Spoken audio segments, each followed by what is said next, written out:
You wanted the best. You've got the best podcast. The hottest podcast in the world. The Chris Voss Show, the preeminent podcast with guests so smart you may experience serious brain bleed. Get ready. Strap yourself in. Keep your hands, arms, and legs inside the vehicle at all times, because you're about to go on a monster education roller coaster with your brain. Now, here's your host, Chris Voss. Hi, folks. Chris Voss here from thechrisvossshow.com, thechrisvossshow.com. Hey, we're coming here with another great podcast. Oh, my God. It's another podcast. We've made hundreds of these podcasts. I think we're going to close in on 1,000 here soon. Hundreds of podcasts. And you know what we did today? We made another one. Oh, my gosh. Like, who saw that one coming? Anyway, guys, we have all the most brilliant authors and guests, and, of course, review the greatest products on The Chris Voss Show. Be sure to, for your friends, neighbors, relatives, go to thechrisvossshow.com, thecvpn.com. You can see online podcasts over there, and subscribe. It's a really cool thing you can do there. If you want to see the video version of this, you can see it on youtube.com/Chris Voss. Hit that bell notification button so you get all the ding notifications on your phone, because God knows you don't have enough already. Go to goodreads.com. Follow me over there, goodreads/Chris Voss. You can also follow us on Facebook. We have a few book clubs over there as well. Today, we have a very interesting gentleman. This gentleman, you may know him. He is Matthew Yglesias. He co-founded Vox.com with Ezra Klein and Melissa Bell in 2014. He's currently a senior correspondent focused on politics and economic policy, and co-host the Weeds podcast twice a week. You definitely want to check that out. He is the author of the new book that just came out, 1 billion Americans. I can't do my Carl Sagan, evidently. 1 billion Americans, the case for thinking bigger. Welcome to the show, Matthew. How are you? I'm great. Thank you for having me. Awesome sauce. So, Matthew, give us your plugs so people can check you out on the interwebs and where to get your book. You can get my book, wherever fine books are sold, Amazon, your local bookstore. Local bookstores are really hurting during this pandemic, so check it out there. I'm on Twitter constantly at Matt Yglesias there. It's Yglesias with a Y. Writing for Vox.com all the time, and just really excited to talk about the book. This is pretty cool. You co-founded Vox.com. I think we've all heard it, seen it, read it, and all that good stuff. So that's pretty darn cool, huh? Yeah, it was good. I co-founded it about 6 years ago. I was the executive editor for a couple of years, and then I got to fire myself from my management role there and focus on writing, which I'm actually good at. And we now have some very skilled managers running the website, running the company there. And it's been exciting to watch something that, was just a goofy idea really grow and prosper over the past few years. That's the beauty of starting a business and being an entrepreneur is you take an idea and years later you look back and you go, wow, you're like, what if I never even turn that knob or whatever. So what motivated you to write a book on this prospect or this concept of idea of 1 billion Americans? Sure. So, there's a lot of different ways you can think about it. You could do like a serious way, but I've been promoting this on enough podcasts now. I just tell you the truth. And people would ask me, it's like, oh, you want to write a book about this, you want to write a book about that, and it always seemed like, well, if I did that book, it would be boring, right? Like a lot of books, it's kind of you start with a strong article, and then you're just padding it out with filler, and I didn't like that. So I didn't want to write a book, but I got this bug in my head, just the phrase 1 billion Americans. And I really liked it. I liked the phrase. I was like, this is a cool slogan. Maybe I should tweet a lot about 1 billion Americans. And I didn't write anything. I didn't write an article, but I was just thinking in my head, like, well, what would it mean to have 1 billion Americans? Like, how would you get them? Where would they go? Where would their houses be? And I started to see in my mind like all kinds of chapters, like one about how we could improve immigration policy and get more people, one about how we could do more to support parents and children so people could have more kids, one about housing, one about transportation, one about the economics of population growth, one about just the basic facts as to how sparse this country is, and loop it all together. The idea that like these are all just good ideas on their own merits. They'll make us a happier, better, wealthier country, but also fundamentally, they will allow the United States of America to continue to play a sort of preeminent role in the world at a time when I think a lot of us have seen increasingly, disturbing news out of China, this growing anxiety about Chinese influence in the world, and anxiety about America, right? Both people who vote for Donald Trump because they feel like we have to make America great again, and people who vote against him because they feel like this is not who we are as a country. This is not what America is about. And, can we recapture a real spirit of America as a proud but open country that takes care of people and cares about ourselves and our families? And that's the book. There you go. So my first question is, you write the case in the book for what would be great if there were 1 billion Americans. My first question for you is, have you met Americans? Like, do we really need 1 billion of people running around going, America? I mean, do we need 1 billion asshole Americans as they were known around the world? Americans are great. I love Americans. Let me tell you, this is America in a nutshell to me.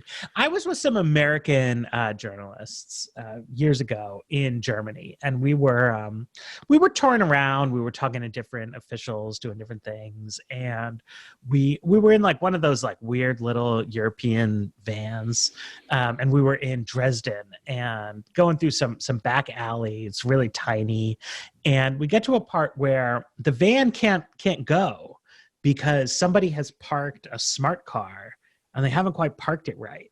So there's not space. So the driver of the van, he starts trying to back the van out. But like driving backwards in a really narrow space with a really long vehicle, it's like super hard, Mm-hmm. So this woman, older woman who was there in our American group, she says like, let's just get out and move the car. And the driver, he says, no. And she's like, yeah, it's light. She says, look, we got these young guys here. Just tell the guys to get out of the car, pick it up and move it. And the driver says, it's not possible. It's not possible. And then she turns to me and another, I was in my mid 20s, a couple guys the same age. She says, guys, Matt, get out. Just pick it up.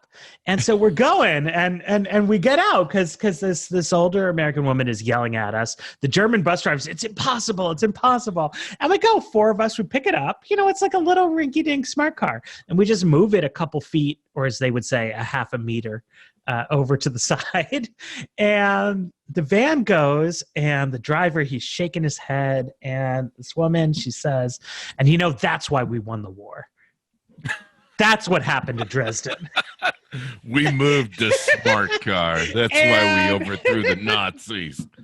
That's the and it was a classic obnoxious American moment, But I do think that it's true. I mean, it's not true that that's why we won World War II. But that Americans are characterized by a can-do spirit and a sense of trying to find our way around and through obstacles. This is a country that is populated by people who made the difficult decision to come here, to improve their lives. And that's something that almost all of us here have in common. That's very deep into our culture.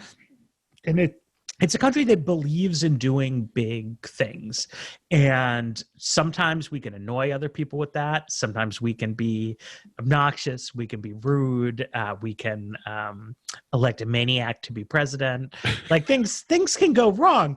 But like I do believe in us and in our ability to achieve this mission of 1 billion, to have a second American century, and to meet the concrete challenges. It's like, if we triple the population, we're going to need some more bridges. We're probably going to need a train somewhere. But like, I think we can do that stuff. Yeah. So what is your idea to get 1 billion Americans? I mean, I lived in Utah for a while. Are you just gonna have the Mormons keep doing what they're doing, or what's up with that? Yeah, they're doing great. We're just all gonna I'm gonna get the Book of Mormon. Because they're on their way, man. I'm just surprised they're not a billion. I'm gonna tell everyone the good news about the Latter-day Saints. No, so there's two ways to get more people, right? The fast way is you let more of the foreigners come in. And why not? Like, why are we expending incredible resources? We have more people working in immigration enforcement than working for the FBI. And, like the people the FBI catches, like bank robbers, kidnappers, the mafia, like that's really bad. We should investigate those crimes. The president, people want to move here, and look, it's important. Like, we have rules. People want to enforce the rules. I understand that, but like, we can make it easier for people to come legally instead of being like, well, my grandfather came the right way. And like, yeah, so did mine, because it was easier to come. So let more people in. The other way is, we grow our own. And that means looking at the fact that people are having fewer and fewer children over the past 40 years. And they say that they are having fewer children than they would like to have. And they say that the biggest thing driving that is the cost of childcare. And so we need to have some programs to help people with that, just like we have Social Security and Medicare so that people can retire. And we have to consider that, people in their 20s, which is when people have kids typically, don't have the financial resources to meet the modern costs of childcare and, and other things, car seats, all like that. And we need to give people some help, and then we'll have more babies. We'll have more immigrants. We'll bump the growth rate up. Not just anything crazy, but we could grow our population as fast as Canada's population is growing, or as fast as we grew in the 70s. And that puts us on course to triple by the end of the century, to stay ahead of China and rule the world. And I kind of jumped ahead because I really wanted to get that Mormon joke in there because I have issues. We're all here for Mormon jokes. Shit. There you go. That's really why I wrote the book. I mean, certainly, whoever the gal is running, I've ignored her name on purpose, but I think she has like 7 kids, and you're just like, what's going on over there? But jumping back, let's lay a foundation on why this is important, because this is something I've actually thought about. One of the things that made America kind of like this rising power of an empire through the last 250 years is because I think we had a pretty fast growth in who we were, at least from an educational basis. We put out more engineers than any country in the world at one time. We educated more people. We kind of went through this whole, I think, the wars helped us from a financial basis, an aspect of growing things, at least up until the Iraq War, I suppose. And so there was we're expanding country, a growing country. And like you say, we've kind of hit a step. And in recent years, I've been watching since I was young, the prospect of eventually China is going to figure out how to quit being a poor country. They've got, billions of people over there. They just actually figured out that their breeding law was stupid and was working against them. And it was going to turn them, I think, into the most biggest economy in 2025. But I think now that's been reset or pushed back because of their GDP manipulation. So what are some of the things extenuating to that? I mean, what's the benefit for us to go to this? And then we'll get in the weeds of how we should do it. Well, there's a lot that comes with size that we take for granted. Size is everything. Size matters is what you're saying. Absolutely. It does. No, I mean, so the United States has been the world's #1 economy for a bit over 100 years. So nobody who's alive today, knows a world where that's not the case. But the gap is shrinking. So it turns out, it's an interesting question. When will China overtake us? Nobody knows, not just because it's hard to predict the future, but because the actual measurement is subject to sort of dispute and uncertainty. But if you look at quantities, you can see in certain areas, China is the #1 market for movie box office. right? So if you are releasing a new movie, you have to care most about access to the China market. And what's happened, PEN America has done this great report about this, but that means that it used to be if the Chinese censors didn't like your movie, you didn't show it in China. It limited you somewhat. But now China's the whole ball game. So every studio lets almost every movie be censored by the Chinese government. And then you saw when Daryl Morey, the NBA general manager, when he tweeted support for protesters in Hong Kong, and the Houston Rockets got taken off the air in China, and NBA players, all kinds of league executives, they criticized not the Chinese government, but him for speaking out in English on Twitter, which is banned in China anyway. Yeah, it's not like he was saying like, "Oh, I want to go do a protest like in the middle of a game that's hosted in Shanghai," right? And so instead of economic interdependence spreading democracy to China the way I think a lot of people had hoped, it's done the opposite. It gives China the opportunity to export its own speech and thought controls into the West. And you can try to counter that with trade moves like earlier this summer, we were going to maybe ban TikTok, but then I guess we didn't. But like messing around with like video meme apps it's not going to get the job done, right? You have to think about, we were joking around about World War II, always a funny, lighthearted subject earlier. And, you look at it and it's like, well, okay, why was America able to intervene decisively in that war? And it's because we had the biggest economy in the world, right? Franklin Roosevelt said, well, we're going to be the arsenal of democracy. That wasn't just like a nice speech. And it's just not something that, like, the Prime Minister of New Zealand couldn't say that. He could say, well, we'll be the arsenal. It's like, no, like you'll give us some wool, Yeah. It's it's a nice country, but you'll wait our tables. And it's my asshole American. No.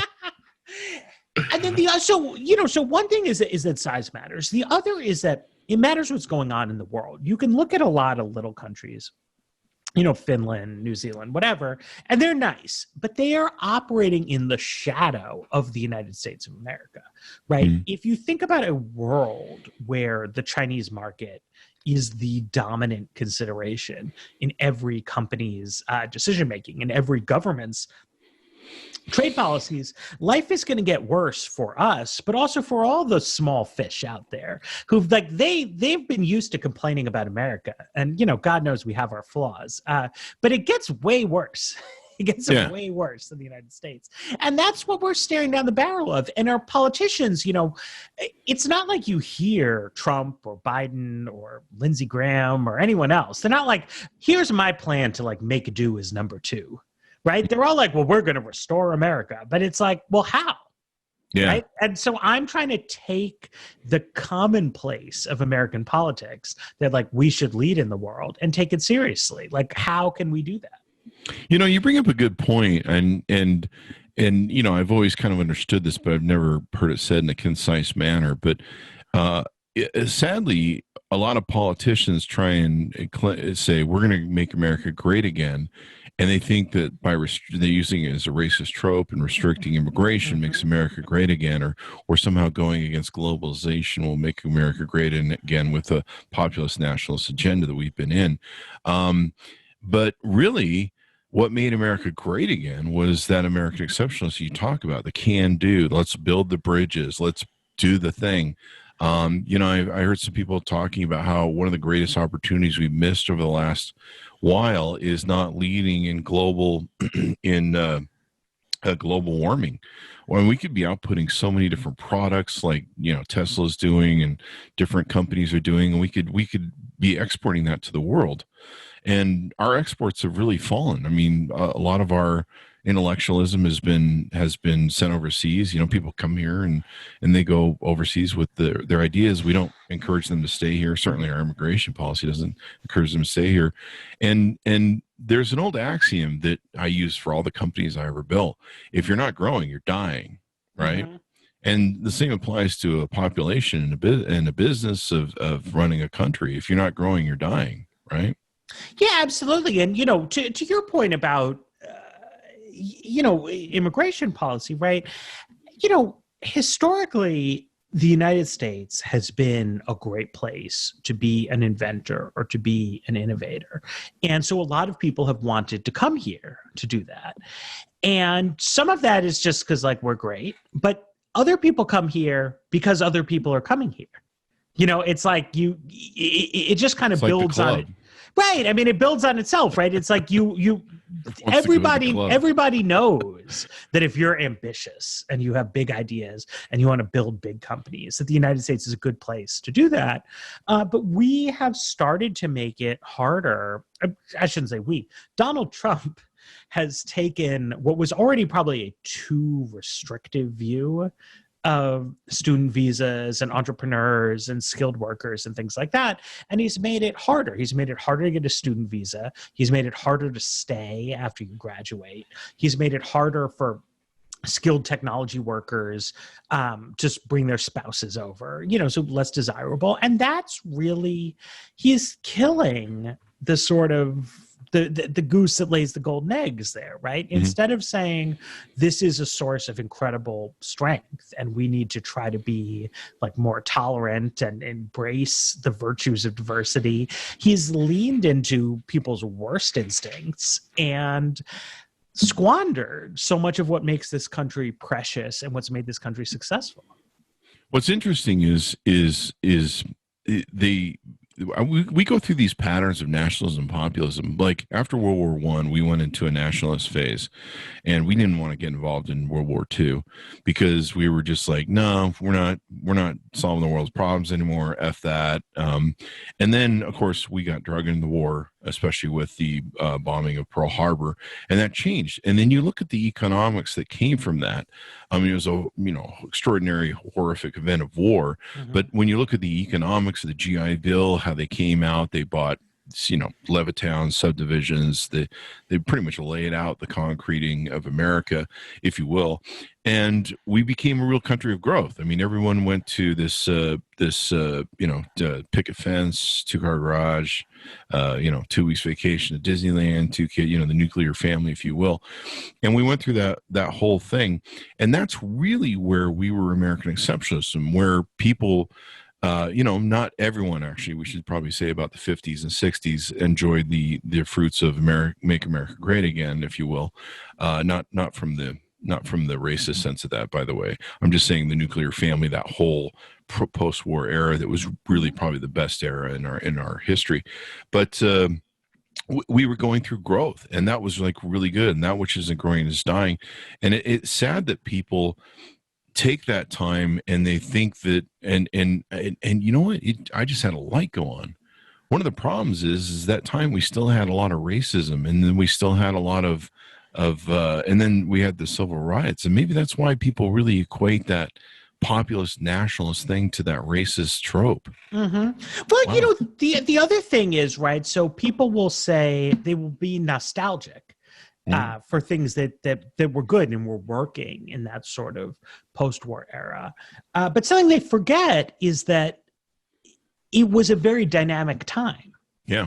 Right? It was a time when the built environment changed very rapidly. It was a time when we had tremendous problems of racial exclusion, but it was a time when we made very rapid progress on those issues, right? That was when Brown v. Board of Education was decided. That was when Martin Luther King was leading bus boycotts in Montgomery. It was when the Civil Rights Act, the Voting Rights Act were passed. So it's understandable to feel nostalgia for a time when things were improving and living standards were rising, but it wasn't a static time.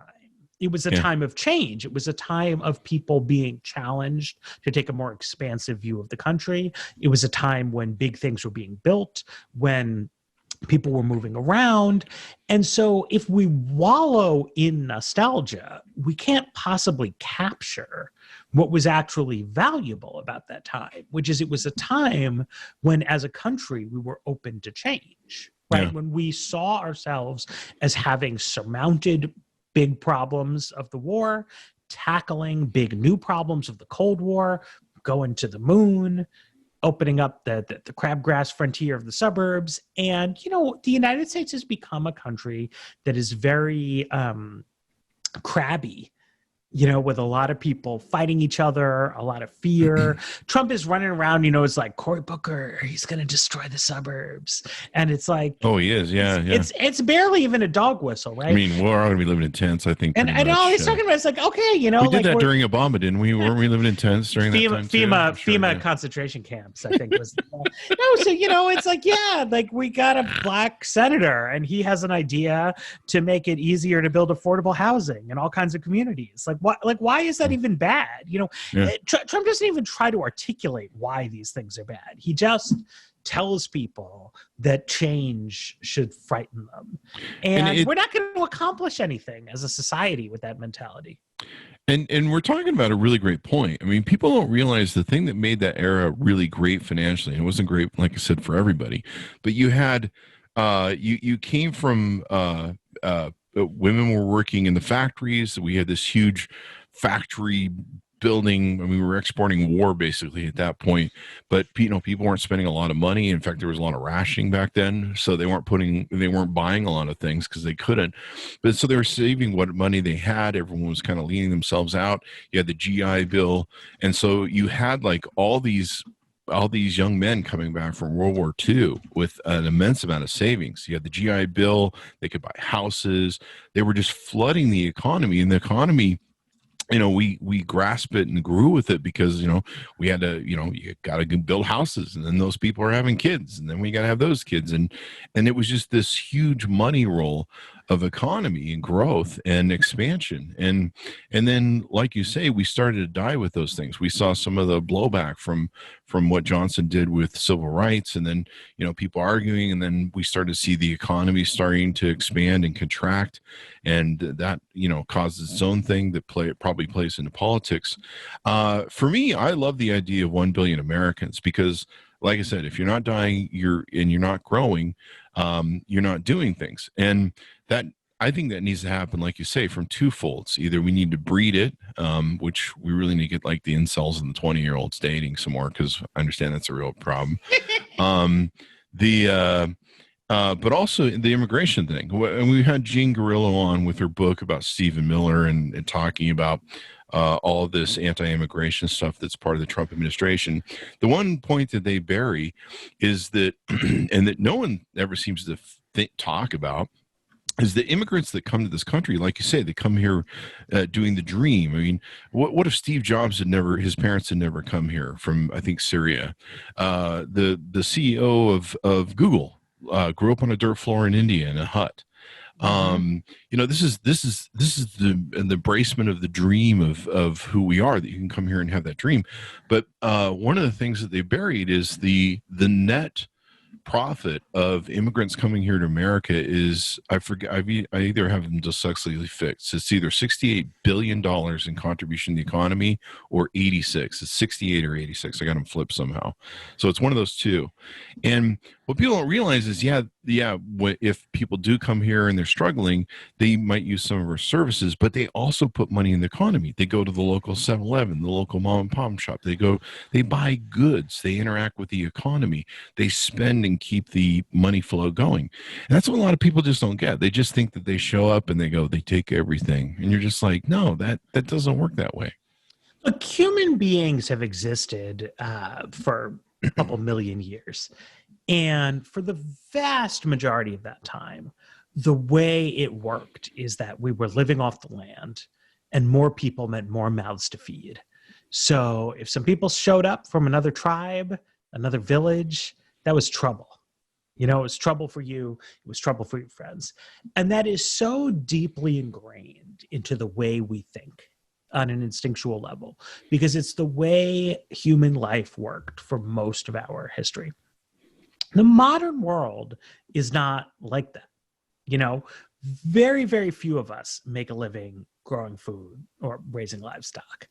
And very little of our budget. We are privileged to live in a world where, people struggle economically, but groceries are not out of reach for the vast majority of people, right? Instead, we do things. We've got a podcast, got a website. We're selling books. Maybe you're a doctor or a nurse. You're a teacher. You cook in a restaurant. You got a store. We're doing things for each other. You're cutting somebody's hair. You're an electrician. You help people out when they want to renovate their kitchens. I have an right? OnlyFans account. There you go. But so people are not our competitors for we're sharing the cow or we've got to split the rice crop further, right? They are our customers and our partners. It's hard. You can't build a business without customers, and you can't build a business really without, partners you work with, employees you hire, things like that. And so it's all fuel to the fire. And then we benefit, right? Ideas fundamentally drive our growth forward. Somebody invents, an iPhone or, Zoom so we can record these podcasts, things like that. And everybody gets to take advantage of those inventions. And the more people there are, though, the more of those inventions we get. And it's scale. You get increasing returns to scale is the jargon for it. And it's very counterintuitive for good reason. It cuts against the vast majority of human history. But it's how the modern world works. And it's incumbent on, people with platforms, people with audiences, to try to remind people to speak to our better angels, to think more rationally. And then you have demagogues, like Stephen Miller, like Donald Trump, who take advantage of what they know is out there in the sort of lizard brain to scare people, to take advantage of them, to rob them. And it's incredibly damaging when we see society dominated by that kind of discourse. You bring up a really good point with the, where we in caveman days we had this economy of scarcity, and now we have politics of scarcity, where we're like, hey, I only have so much cake right here, and I don't want to share it with you, and that's kind of the mantra of the politics of immigration, and. It really resolved when you look at the problems of some of our American problems, like the Rust Belt. Which used to be this huge steel industry, and so many ideas moved out of there, and people have moved out of those areas because they've become scarce for jobs. They've been scarce to economy, and so a lot of people go, well, we should blame the immigrants, or we should blame globalization and China and Mexico, and they're our problem, et cetera, et cetera. When that's not really true. The problem is there hasn't been enough ideas, especially in that area, and enough people living in that area that have thought of something new. Instead, they were just like, well, we did steel, and I guess steel isn't big anymore, so we just got to go where things are better. And to me, the concept of what you have in the 1 billion Americans is, the flyover states that people talk about, these places. I feel for these people. I've seen some of the videos of some of the places they're in like Michigan and desolate ghost towns, and where the economy is dying, the gentrification, where it's just the old people dying away, and there's no one to refill these things. If you look at places like Minnesota, where they bring in a ton of immigrants, where they've come and revitalized an economy, and they have a buying power and stuff, and it just makes a huge amount of difference. And if we would learn, because that's what made America great, was that exceptionalism and that, like, let's build ideas and being the melting pot of the world, where everyone came here and melted together, and out of it we created this American exceptionalism, which really wasn't American. When it came down to it, was the melting pot of all those people. But if we open up an immigration policy and had people come here, they could help fill some of these places. Like, one of the things I used to do in living in Vegas, between Vegas and California for several years, is I used to drive that road between Vegas and California. And I'm like, there's a lot of California here that's freaking empty. And it's 4 hours from the ocean, which is better than probably Michigan. I don't know. Michigan's a nice place. It's cold there. That's my point. But, there's so much we could do. And I was like, back in the 2016 election, I'm like, maybe we should just move these people that are in these places that, we move them where the jobs are. But really, your idea is much better. Let's open up the floodgates. I mean, we don't need to bring everybody in. We need to vet them. Certainly we don't want ISIS people coming in here, but no ISIS people. That's not the 1 billion non-ISIS people. 1 billion non-ISIS, but we're kind of growing our own ISIS over here, so we got that going on. I'm afraid of people who look like me. That's who I'm afraid of, blowing up stuff and shooting up stuff. But The thing I learned a long time ago with business as well, not only the growing mantra, if you're not growing, you're dying, but also the exception, I can't find the right word for it, but the one rule I had in my business is I didn't have all the ideas, and no one had the monopoly on all the good ideas.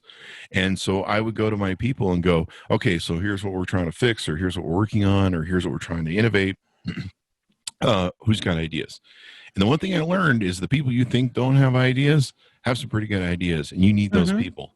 And I didn't always have the answers. I'd go mad, going, I got to come up with the answers. I'm the CEO. And having those people that have the ideas that generate and stuff like that. And you can't walk down a line of people and go, well, you're poor, you're rich, you're educated, you're not educated, you're this, you're that, you're whatever. You can't look at people and go, you're the difference between having the ideas, being successful, or contributing to this economy or not contributing to this economy.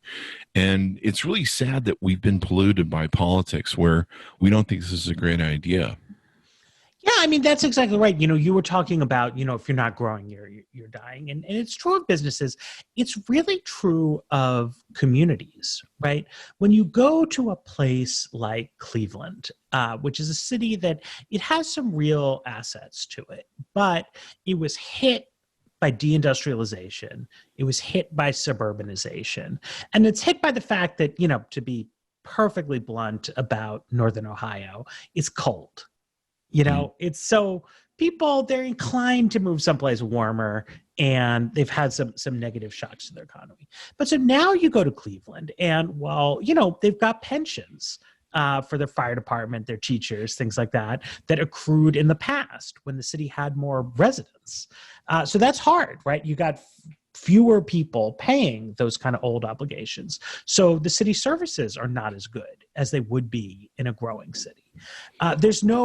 There's not much like construction jobs, right? Hard hat kind of stuff, because the city is shrinking. Because it's shrinking. If you're young and you grow up there and you've got a great idea for a business, you're more likely to take it to some other city, to Nashville or Austin or Vegas, Charlotte, someplace that's growing, right? So the lack of growth now hampers growth. Mm-hmm. And leaders in a city like that, they're hoping for some big shot, right? So it's like, maybe I will land the national, battery technology, whatever prize, we'll get this. The Amazon warehouse. Yeah, the Amazon, right, HQ2. But it's not just Cleveland, right? Toledo is shrinking. Mm-hmm. Cincinnati is shrunken. Akron has shrunk. Detroit, Milwaukee, Buffalo. And then littler cities, right? Hartford, Utica, Rome. And it's too many. St. Louis has actually shrunk even more than Detroit. And you can't HQ2 your way to victory for all these places. But you can go to places, whether it's Minnesota or whether it's a small town like Lewiston, Maine, and people have come there as refugees. And to them, it's like, okay, yes, maybe Lewiston, Maine is a little bit cold and a little bit remote, but it's way better than Somalia. Like, they are thrilled to have the opportunity to live in Lewiston. And once they're doing that, it becomes a vibrant place where other people are also thrilled to live, because there was never anything wrong with Lewiston, but the paper mill closed. So it hurt their tax base. They lost their jobs. Main Street had businesses that were shuttered, and it's ugly. That's not what people want. But then some more people move in, the closed businesses, the storefronts reopen. So now it's nice. And now, because you got some foreign people there, you've got restaurants that you can't find elsewhere in the state. People come in, and, most people in the town aren't refugees. They're not necessarily going to the Somali restaurants even, but just once you start, your population is growing. It's like, you need a plumber, you need an electrician, you're hiring teachers instead of laying them off. And it's just a growing, thriving community, and you don't even think about it. But we need to do something to sort of draw a line under the crisis of decay that afflicts so many of these Midwestern and Northeastern cities.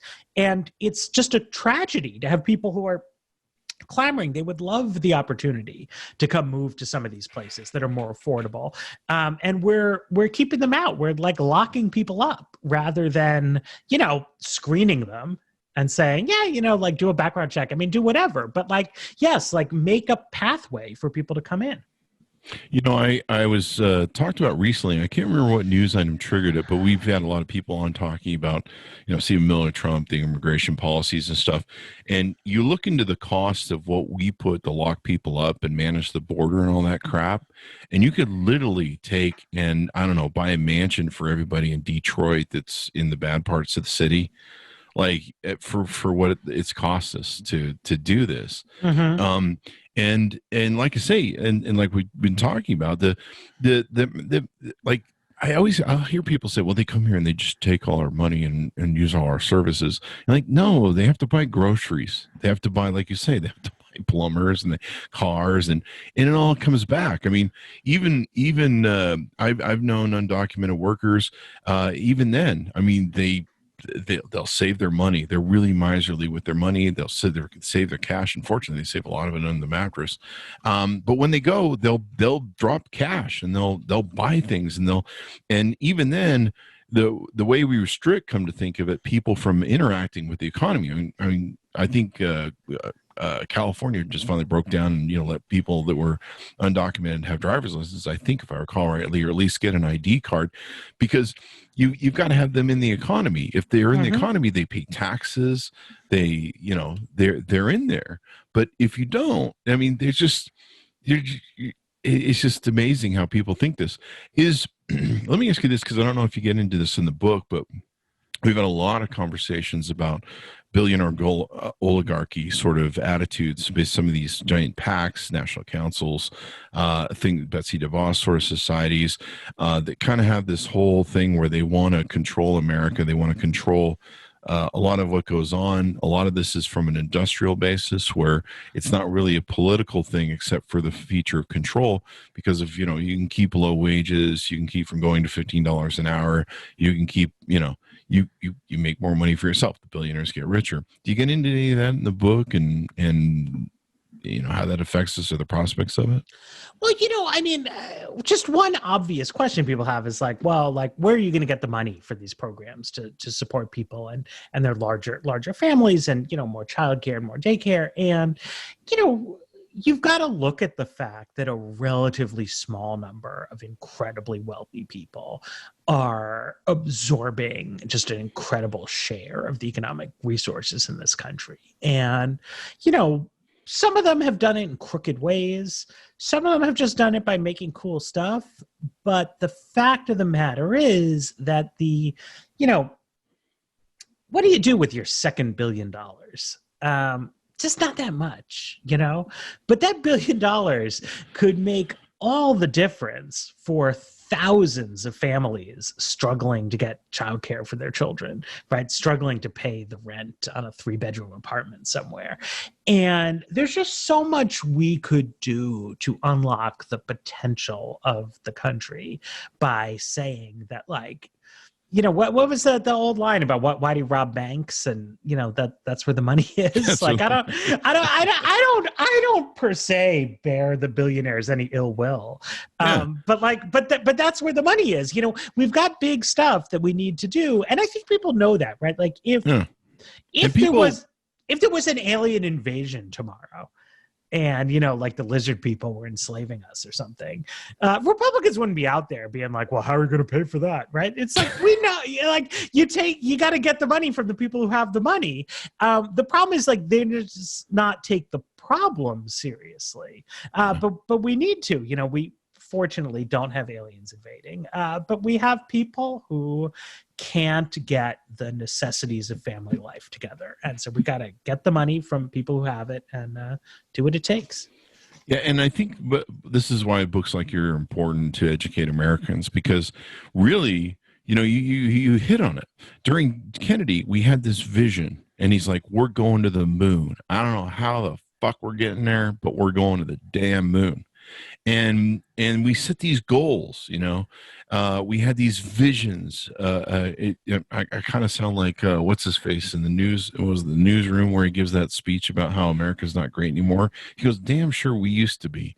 We used to give a damn. We used to go to the moon. We used to care about things. And we had leaders during that time that had visions for us that went, we're going to the moon. We're going to do this. We're going to do that. We're going to be the exceptionalism in America. We're going to spread democracy around the world. And then we went to leaders that have this scarcity of economics and politics that largely are just doing that for control. I mean, clearly the reason they're doing racist and anti-immigration things is because it gives them power. They can get into someone's deep-seated fear of scarcity, of rationing, and play on that and get power. I mean, that's really what's at play here. I mean, if those people didn't respond to that, Donald Trump wouldn't be president right now. We'd be like, you're stupid. And there was a time in our life where we would have looked at a guy like him and gone, that's dumb. We'll vote for JFK. Mm-hmm. And I think that's probably one of the real problems, is because we look to these people for leadership and they take us down these dark roads. You look at Ronald Reagan and issues there. You look at George Bush. I mean, the trillions of dollars we put into Iraq and trying to empire build over there is just extraordinary. Meanwhile, we've raised some of the dumbest things. Do you get into any of why these young people aren't breeding as much? I know that's one of our issues we're having. Breeding, I don't like to put it in those terms. Look, people say they survey them. They say, like, how many children would you like to have? And it's about two and a half. On average, obviously, people don't want to have a child.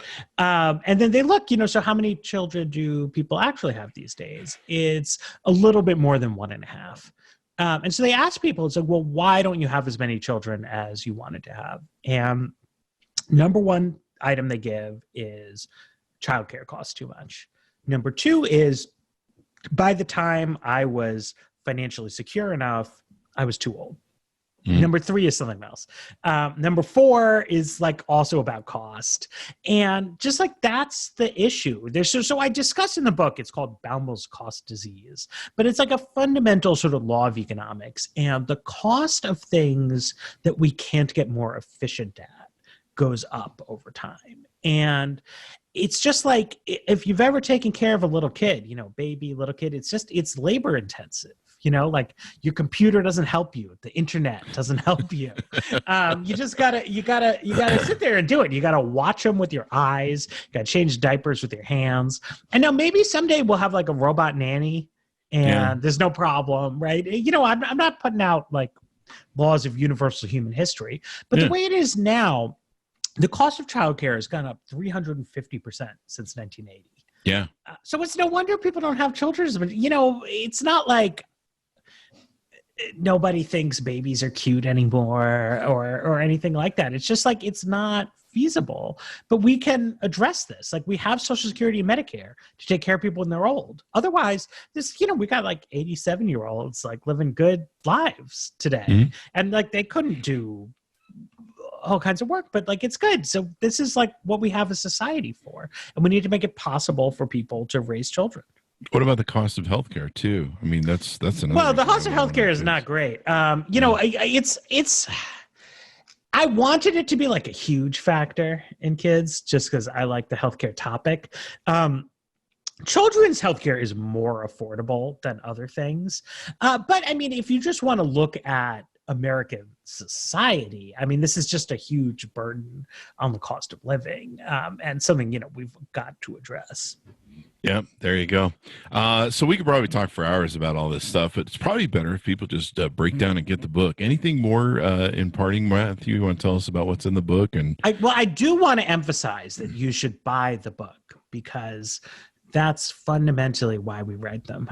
No, but seriously, this is by design a little bit of a loopy idea, but it's a short book and it's a fun book, and it is chock full of answers to the questions that you have about this.